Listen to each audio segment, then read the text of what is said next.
Baik, Assalamualaikum warahmatullahi wabarakatuh. Waalaikumsalam warahmatullahi wabarakatuh. Bapak Ibu, mohon maaf tadi mengganggu waktunya. Lagi terima kasih atas kehadirannya.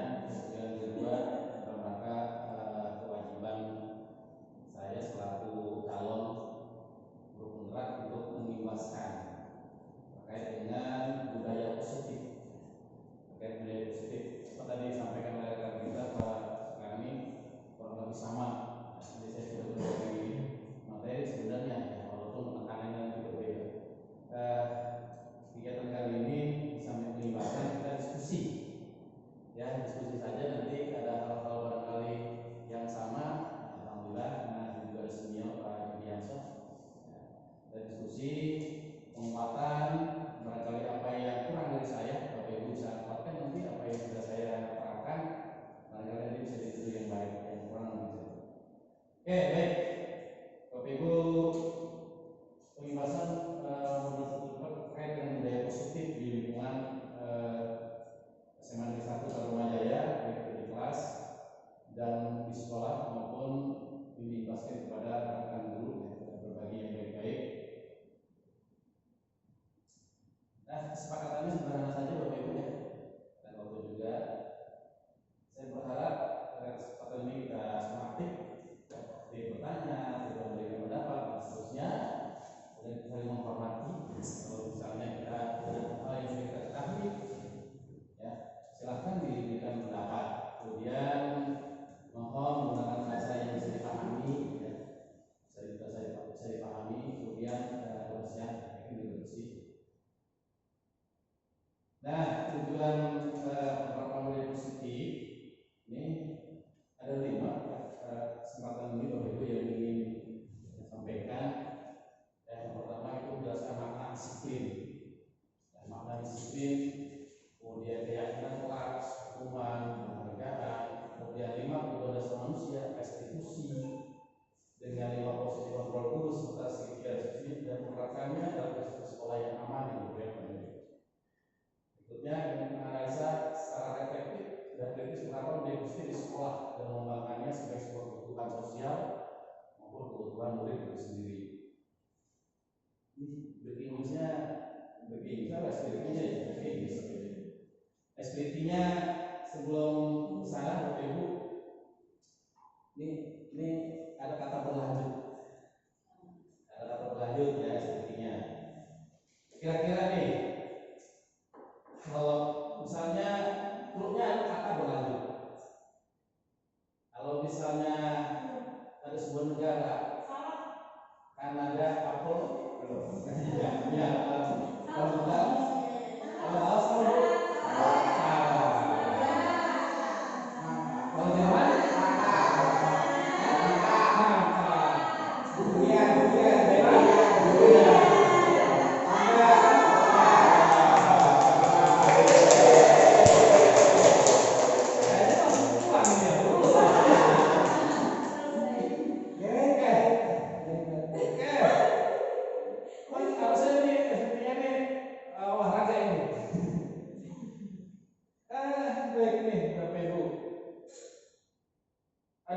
sebelum kita ke arah disiplin positif, ya, pemantiknya adalah mengenal nilai-nilai kebaikan atau kebajikan universal. Ada yang sudah dengar itu atau sudah mengetahui apa sih itu nilai-nilai kebajikan, nilai kebaikan atau nilai kebajikan universal? Ada yang pernah dengar nih? Ada yang pernah dengar gitu? Bapak ada yang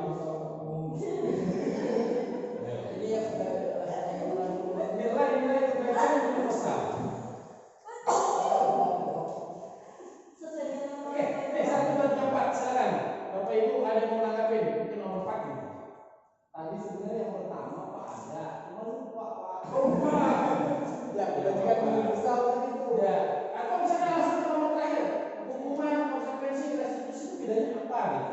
Silakan, siapa yang mau menanggapi 1, 2, 3, 4? Yang tahu yang mana, yang sudah tahu yang mana? Ya, Sesuai dengan pengetahuan saya Pak. Iya. Kalau nilai kebaikan atau kebajikan universal itu sesuai dengan norma yang berlaku di sekitar atau sesuai dengan kelima yang ada di 6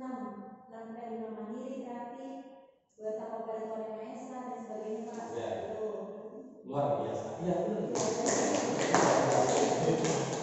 Nilai-nilai moral yang berlaku bagi agama kalau ada rujukannya itu ya di rujukan itu ada 6 institusi ya, nilai kebaikan yang sudah itu dari segi agama, udah dari Kemendikbud itu P3 atau P5 tadi ya 6 dimensi. Ya 6 dimensi itu nilai kebaikan. Ini yang akan kita nanti teruskan ke anak kita, nilai-nilai kebaikan itulah nanti yang menjadi sebuah keyakinan bahwa manusia itu juga punya nilai positif dalam dirinya dan lingkungannya. Ya, nilai positif itulah yang disepakati. Kemudian apa sih budaya pembiasaan disiplin? Nah, ada nggak? Tidak apa-apa ya. Barangkali kita pendapat aja.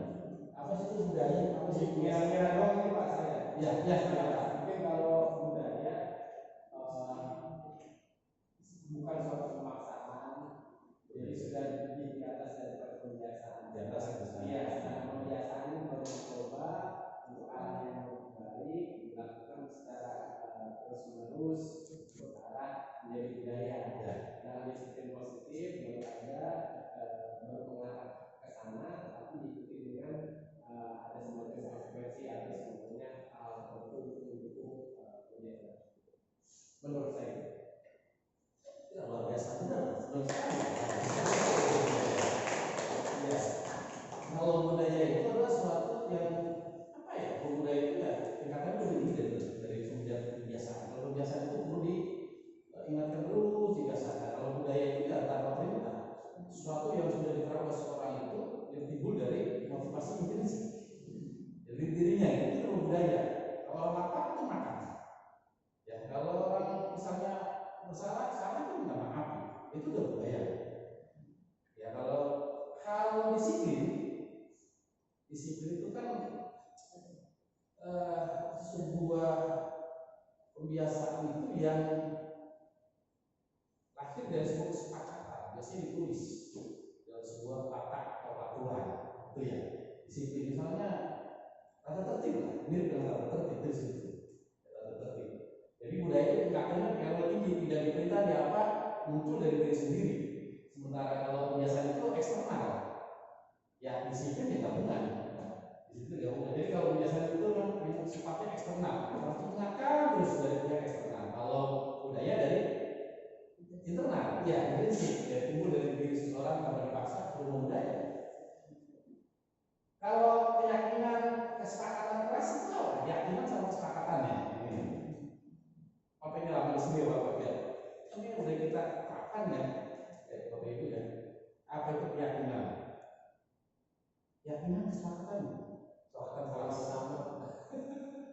Ya bedanya apa gitu? Keyakinan kesepakatan. Kalau kesepakatan harus diyakini. Kalau kesepakatan itu kesepakatan kelas bisa membuat aturan yang disepakati bersama. Tapi kalau sudah masuk keyakinan, sudah masuk dari dalam intrinsik. Iya. Kesepakatan tanpa harus lagi dibuat seperti itu. Jadi sudah muncul dengan sendirinya. Makanya mungkin jatuh pada kebudayaan itu. Betul. Pasti luar biasa ya Pak.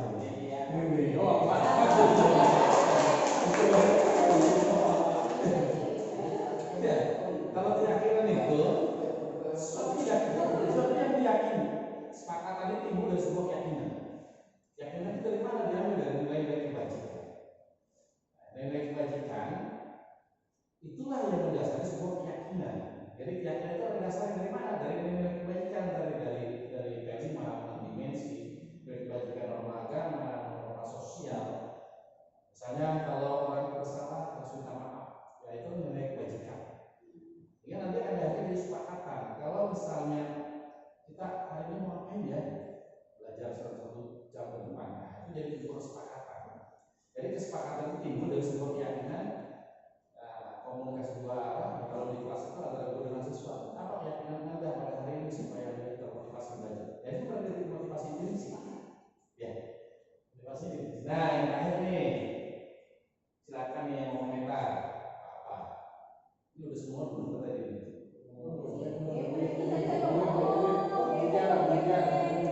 Hukuman. Ini kan ini saya bahas yang terakhir tadi hukuman, konsekuensi, restitusi.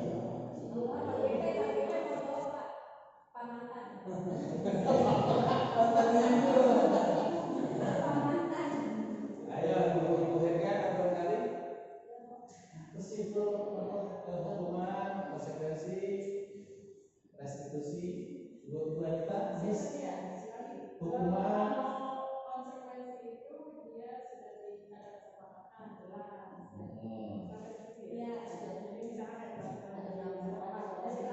Iya. Tapi kalau hubungan itu dia bisa ada kesepakatan. Jadi muncul langsung. Langsung, ya. Hubungan secara langsung. Ya, kalau revisi pergantian ya. Kalau konsekuensi, Kalau konsekuensi ada kesepakatan. ya ada kesepakatan. Jelas gitu. Iya. Ini salahnya, kalau konsekuensinya seperti Iya. ini. Kalau restitusi, Kalau pergantian Kalau restitusi mungkin ada Kamu agenda. sebenarnya gitu. kesadaran setelah restitusi, sadar Masih itu kepercayaan. ada kepercayaan ya apa ya sifatnya sebuah menyadarkan orang kesalahannya, tapi tidak menuduh orang itu bersalah, tapi dia sendiri yang ya menyadari akan kesalahannya. Itulah. Ya, terima kasih sudah semua.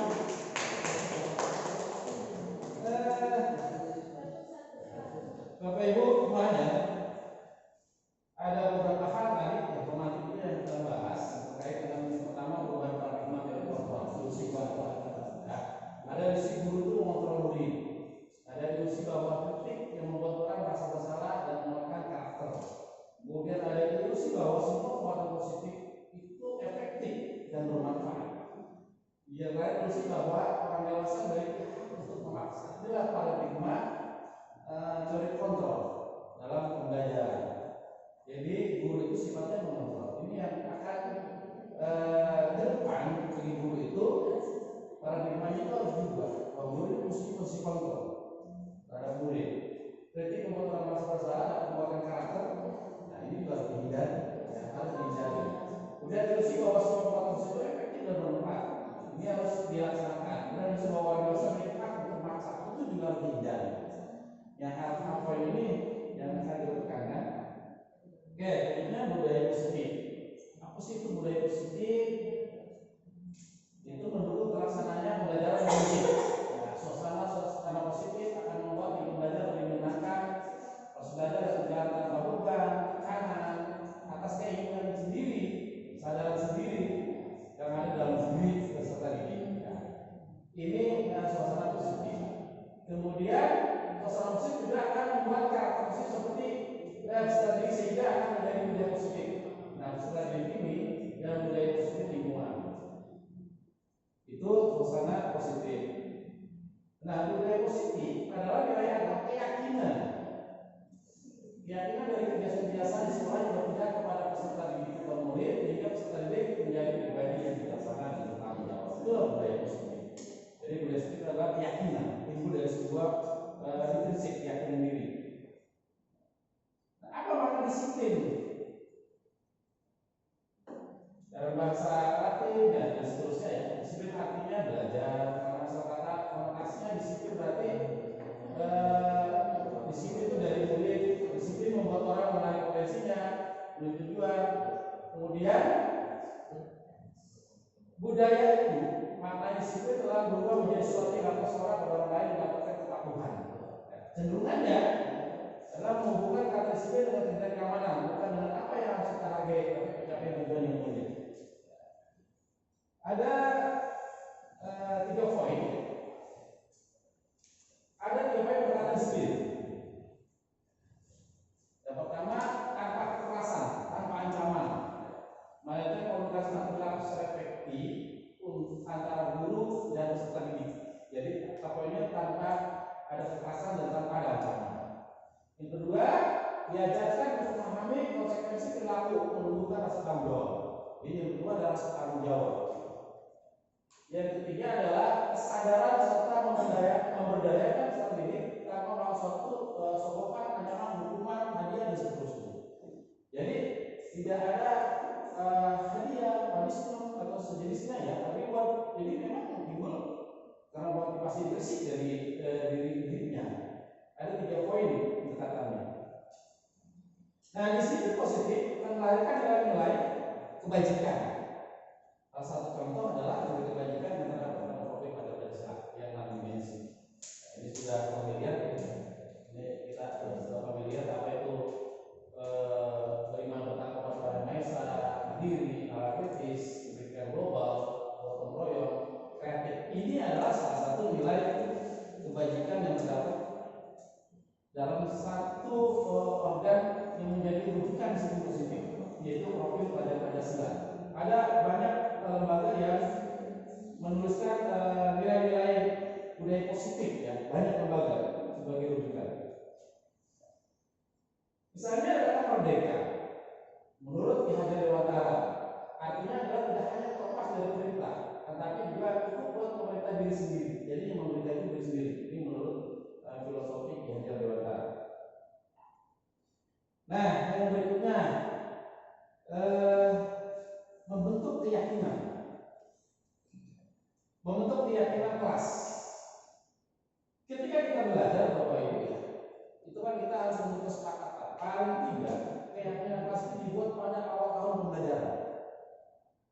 keyakinan kelas.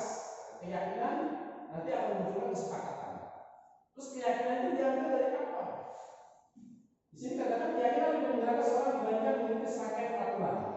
Jadi kalau peraturan itu satu, ada keyakinan, kesepakatan. Kalau kesepakatan ada istilah peraturan. Kalau peraturan itu satu, peraturan kelas. Lalu ada istilah peraturan kelas.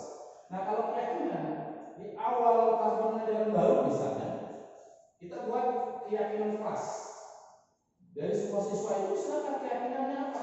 Dipandu oleh guru, ada nilai-nilai kebajikan. Nilai-nilai kebajikan itulah yang menjadi panduan. Dari ratusan kalimat nilai kebajikan universal, coba dituliskan di depan atau menggunakan media-media tertentu.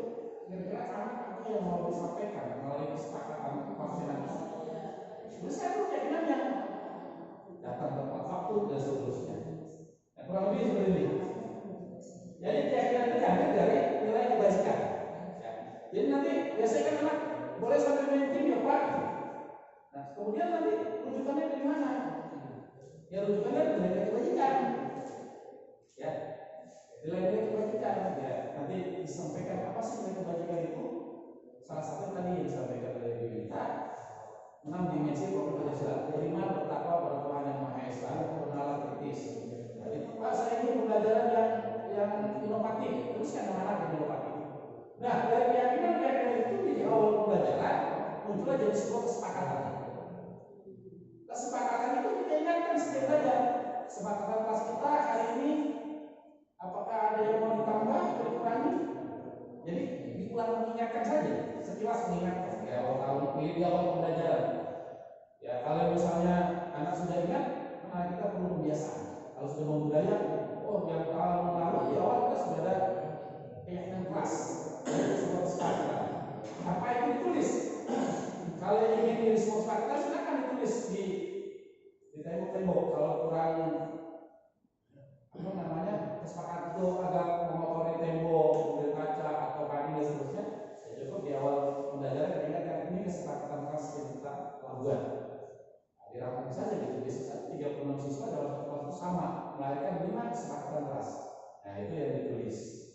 Jadi sebuah kesepakatan yang timbul dari sebuah keyakinan diambil dari nilai-nilai kebajikan. Jadi anak jangan sudah kamu tuliskan saja keyakinan yang timbul dari kamu yang akan menjadikan sebuah kesepakatan kelas. Tidak seperti itu. Anak itu posisi guru dalam filosofi ajaran utara adalah sebagai petani atau pekebun. Ya. Jadi guru itu harus menuntut mengarahkan. Nanti anak bingung, Pak, saya harus ngapain? Ini loh nilai kebajikan. Dari ratusan kalimat nilai kebajikan universal, kemudian ada yang kesepakatan. Silakan kalau pilih, mau 1, mau 2, mau 3 yang pas menurut Anda. Kita hanya menawarkan. Ada kalimat-kalimat itu. Oke, dan seterusnya. Nah, nanti yang membacakan siswa.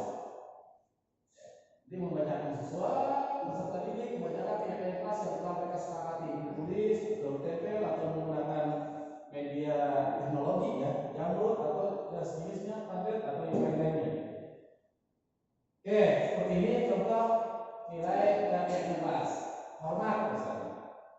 Kami meyakini bahwa sangat penting untuk menghormati semua orang dan barang milik orang lain. Kemudian kata bekerja, kami yakin bahwa sangat penting untuk mengerjakan segala pekerjaan atau mengikuti kegiatan yang telah ditugaskan. Kemudian ada lagi istilah diterima dan memiliki. Kami meyakini bahwa sangat penting untuk merasa diterima. Atau pada suatu kelompok saling peduli satu dengan yang lainnya. Atau dilarang membuang sampah. Tapi tidak boleh keyakinan kelas itu menggunakan kalimat-kalimat negatif. Dilarang membuang sampah. Ya kan? Dilarang datang terlambat. Jangan datang terlambat. Kalimat-kalimat negatif itu tidak boleh. Tidak boleh di dalam budaya positif.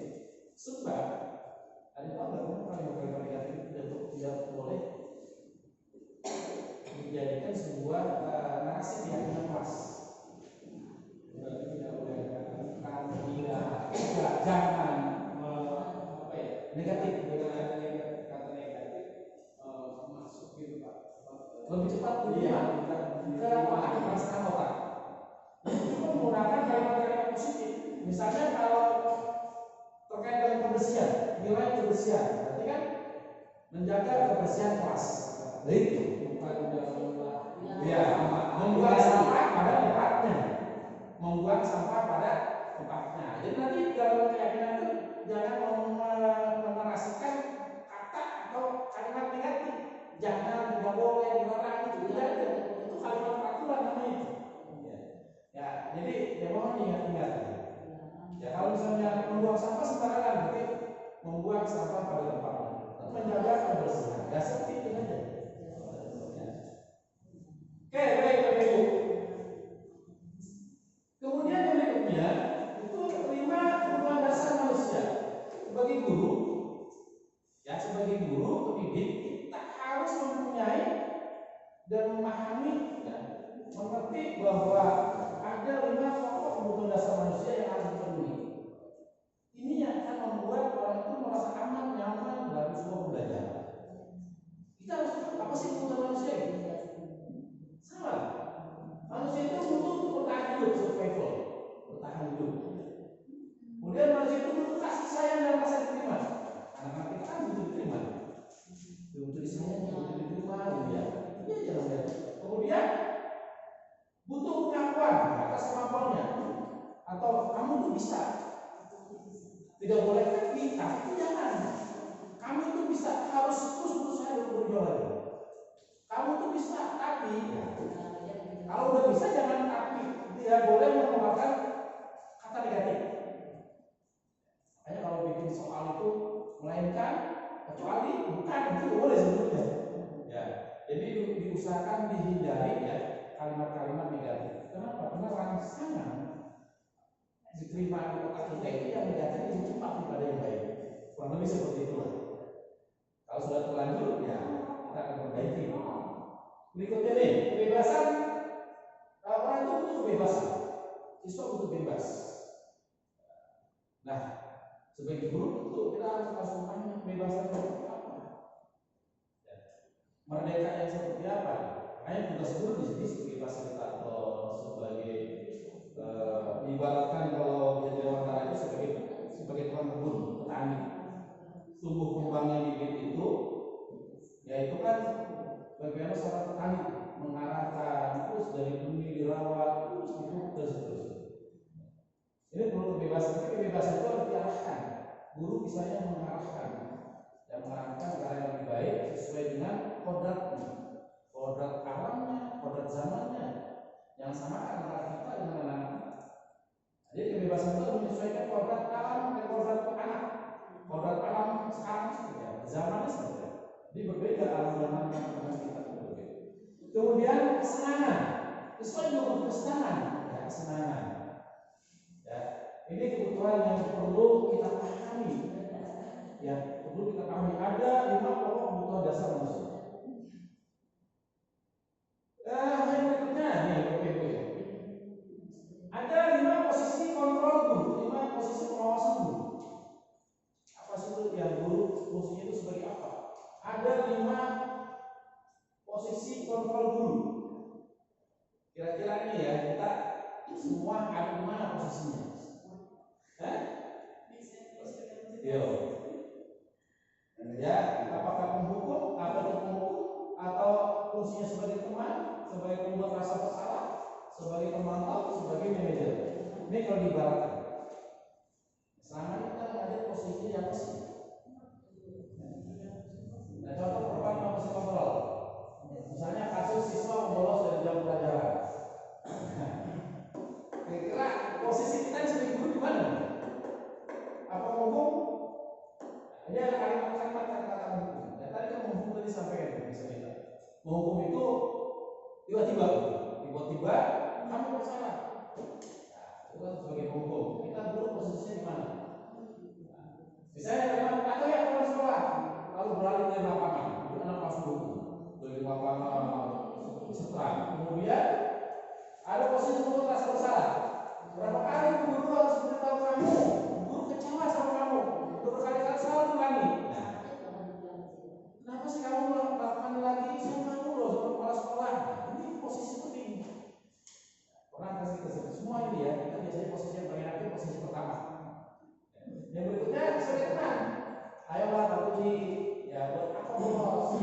Ya, buat bu guru bangga. Kalian ini tidak apa-apa. Ya, kamu tidak apa-apa bersalah. Ayolah, buatlah bapak ibu bangga. Jadi itu posisi sebagai teman. Sebagai teman, ada positifnya ya sebagai teman. Nah, sebagai teman misalnya, kamu sudah melanggar. Apa peraturan dan konsekuensinya? Sebagai pemantau. Jadi peraturannya saya begitu dulu ya. Kalau cepat kamu terlambat, konsekuensinya untuk sampah 10 kali, 10 lembar sampah organik dan organik. Nah ini pemantau. Yang lain itu manajer. Apakah kamu tahu kesalahanmu? Jadi yang jawab siswa. Kamu tahu nggak kesalahan kamu? Tahu kok kenapa? Bolos. Kira-kira bagaimana kamu memperbaiki kesalahan kamu? Jadi siswa yang ditanya, dia mengaku kesalahannya, kita tidak menjustis siswa itu juga. Kemudian bagaimana kamu memperbaiki kesalahan kamu? Ya kan? Dia yang mencari jalan keluarnya. Memang gaya-gaya seperti itu kita. Nah, posisi yang paling bagus itu diusahakan adalah posisi yang terakhir. Ya, posisi yang terakhir penerapan. Inilah disebut penerapan restitusi. Kita memberikan konsekuensi kepada siswa, ya, tetapi siswa tidak dijustis bahwa dia itu salah. Siswa mengaku kesalahannya dan dia akan memperbaikinya sendiri, mencari solusi sendiri. Kita akan memfasilitasi. Oke, akhirnya ini YouTube kelamaan ya, saya kasih ya. Nah, seperti lagi ya, ada contoh ini. Ini yang Bapak Ibu, saya ingin share di bagian terakhir ini, di bagian posisi kontrol guru, ya. Posisi kontrol guru terakhir berarti restitusinya. Nah, misalnya ada penghukum, ada membuat orang bersalah, teman atau manajer. Nah, guru berbuat menghakimi. Nanti posisi kita seperti apa sih sebenarnya ya sebagai guru dari 5 itu mana yang terbaik? Diusahakan posisi yang sebagai manajer. Kalau ini pulang anak tidak ditanya langsung dihukum. Kenapa kau datang terlambat? Silakan lari lapangan 50 kali. Ini mau hukum. Oleh itu kita sudah dijawab. Kemudian yang berikutnya ini tadi ya sama membuat orang merasa bersalah. Kamu sudah mengecewakan bapak dan seterusnya. Ya, ini sebagai teman membuatkan alasan untuk murid-muridnya. Ya, kita sebagai teman. Ini juga orang baik juga. Pada posisi tertentu teman dijadikan maupun ya orang baik juga. Kadang-kadang dia terbiasa. Pada situasi tertentu boleh, tapi kita terbiasa. Kalau sudah terbiasa, jadi budaya berbuat baik. Jadi usahakan Bapak Ibu, bagaimana kontrol diri kita ini sebagai manajer. Ya, posisi manajer kalimatnya seperti ini. Apa yang kita yakini? Apa yang kita yakini? Ya kalau misalnya aku sering bolos tadi ya, apa yang harus kita yakini? Ya, kan ada pertanyaan kalimat. Kamu tahu nggak kesalahan kamu? Dia tahu ya bahwa dia bolos. Terus ditanya nanti, kenapa kamu berbuat demikian? Ya Pak, saya lapar dan seterusnya. Saya bolos kantin. Ya, semua orang juga pernah melakukan kesalahan dengan kalimat yang sopan, yang halus dari hati ke hati. Walaupun anak-anak kita di wilayah utara ini kan keras, ya. Gak bisa nggak. Tapi kalau sama guru itu lembut bisa. Ya, yang terakhir, menurut keyakinan kamu bolos itu baik atau tidak? Dan baik, kalau tidak baik, mungkin apa yang harus kamu lakukan ke depan supaya ini apa namanya performa kamu lebih baik, tidak melakukan bolos pelajaran dan seterusnya. Oke.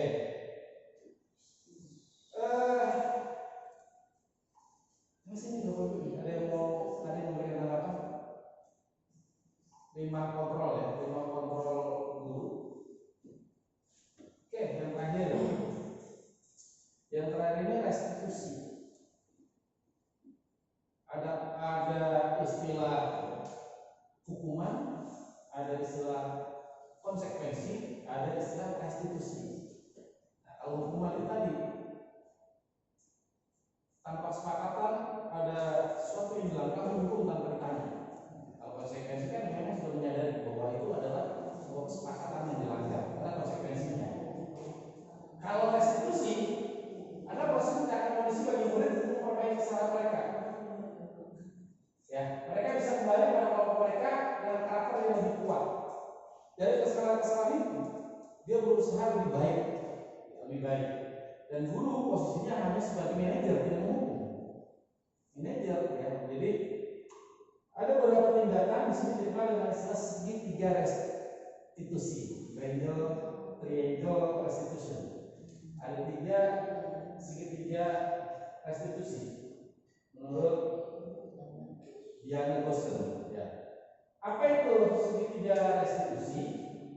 Yaitu merupakan tahapan tindakan yang dilakukan guru yang bertujuan agar peserta ini dapat mencari solusi untuk masalahnya. Ya, masalahnya. Dan berpikir tentang orang seperti apa yang menginginkan tahu bagaimana mereka harus melawan orang lain, menjadi lebih memiliki tujuan, disiplin positif, memulihkan dirinya setelah berbuat salah, serta menjadi orang yang menghargai nilai-nilai kebajikan yang dipercaya. Jadi kembalinya ke nilai-nilai kebajikan yang dipercaya menurut yang bersangkutan. Ada 3. Yang pertama adalah menstabilkan identitas.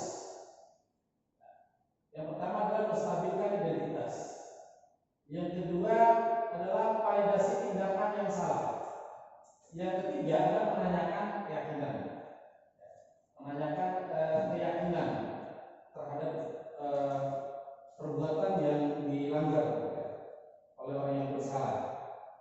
Menstabilkan identitas itu mengubah identitas anak dari orang yang gagal karena melakukan kesalahan menjadi orang yang sukses dan seterusnya. Ya, kemudian yang berikutnya ini validasi tindakan yang salah. Oke, saya lanjutkan nih ya. Waduh ya, ada 3 langkah. Ini langkah yang pertama adalah menstabilkan identitas. Jadi ini dari kontrolnya ya, kita semua ada kalimat kunci ini.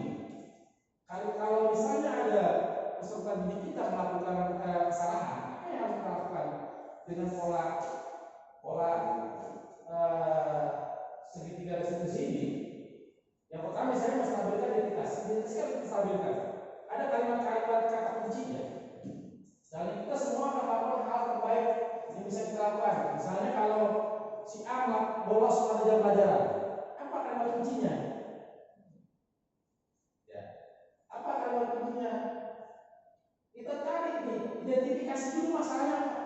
Misalnya siswa itu bolos, kamu tahu tidak kesalahan yang kamu lakukan? Kalimat, kamu tahu tidak kesalahan yang kamu lakukan? Nah, terus misalnya, iya Pak atau Bu Guru, saya hari ini melakukan kesalahan A, B, C dan seterusnya. Ya bolos jam pelajaran. Ya semua orang juga pernah melakukan kesalahan. Kalimatnya nanti kita dituliskan oleh dia. Semua orang juga pernah melakukan kesalahan, bolos pada jam pelajaran dan seterusnya. Itu distabilkan juga. Jadi ketika anak itu melakukan kesalahan, semua orang juga melakukan kesalahan, pernah melakukan yang salah. Berarti bahwa orang yang bersalah itu bukan hanya yang bersangkutan. Ya. Kamu kenapa? Kamu tahu tidak apa yang kamu lakukan kesalahan yang kamu hari ini? Iya, saya melakukan itu. Ya, semua orang juga pasti berbuat salah yang demikian. Ya, itu kalimatnya. Kalimat menstabilkan identitas bahwa kesalahan itu adalah ada pada diri manusia. Nah, kemudian kalimat berikutnya validasi tindakan yang salah. Kenapa kamu berbuat demikian? Ya alasannya. Ya kenapa kamu mau berbuat kesalahan tersebut? Dia tanya. Ya A, B, C dan seterusnya. Nanti anak itu menjawab. Ya. Anak itu menjawab. Semua perilaku memiliki alasan. Alasannya apa? Biarkan anak itu yang menjelaskan. Jangan bapak ibu punya. Kamu itu melanggar A, melanggar B gitu. saya juga pernah seperti itu ya, dari sesuatu. Iya. 3 kali terlambat, poinnya ini gitu ya. Ya itu memang kadang-kadang ini semua sudah kita lakukan. Jadi biarkan anak itu membeberkan. Ya, dia membeberkan itu nanti kalau misalnya begini. Apa alasan kamu melakukan kesalahan itu? A, B, C, D dan seterusnya. Pasti anak itu akan jujur. Kemarin saya melakukan tindakan itu di tiket begitu, anak itu jujur dia Pak gini dan seterusnya. Ada anak itu jujur kalau kita bicara baik-baik.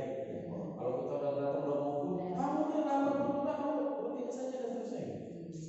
Nah, kalimat yang ketiga ini, langkah yang terakhir adalah menanyakan keyakinan. Nah, kalau itu menurut kamu salah, menurut kamu itu keyakinan kamu itu sudah salah apa dia sih? Ya salah. Nah, kalau salah, bagaimana caranya? Menurut keyakinan kamu, yang salah itu bisa memperbaiki. Gimana caranya? Kalau misalnya datang terlambat, iya saya akan bangun lebih awal lagi. Ya anak yang jawab. Oke, saya kemarin gini. Ini contoh restitusi ya. Contoh restitusinya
menggunakan makeup yang berlebihan, terlalu kinclong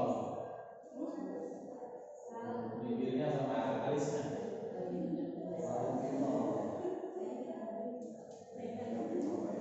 Kayak gitu kurang aja tadi. Kayak gitu kurang aja.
Baik Bapak Ibu, sebenarnya tadi sudah jelas ya. Paling tidak tindakannya seperti itu ya. Jadi nanti berharap tindakan segitiga restitusi itu dilaksanakan berulang. Ketika di kelas itu ada anak yang tidur, pasti tidurnya jangan di tempat belajar. Dipanggil, kenapa? Kamu tahu tidak kenapa kamu saya panggil? Ya Bu, saya tidur gitu. Kenapa kamu bisa seperti itu?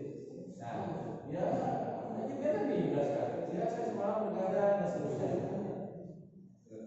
Itu kadang-kadang yang tidak terlewatkan ya, yang terlewatkan dari kita sebagai pelajaran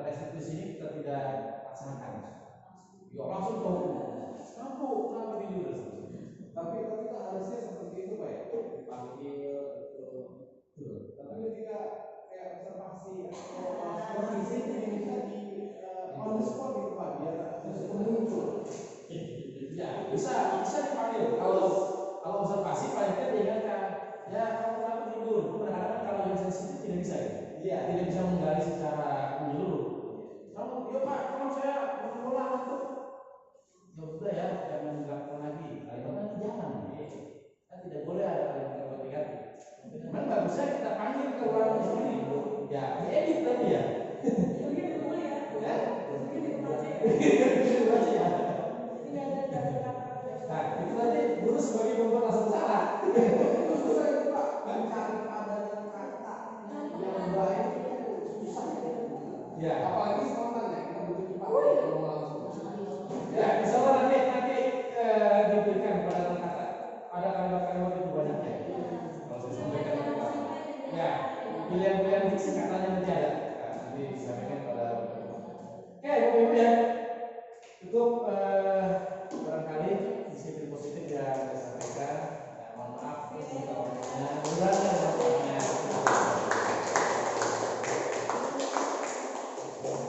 Oke, saya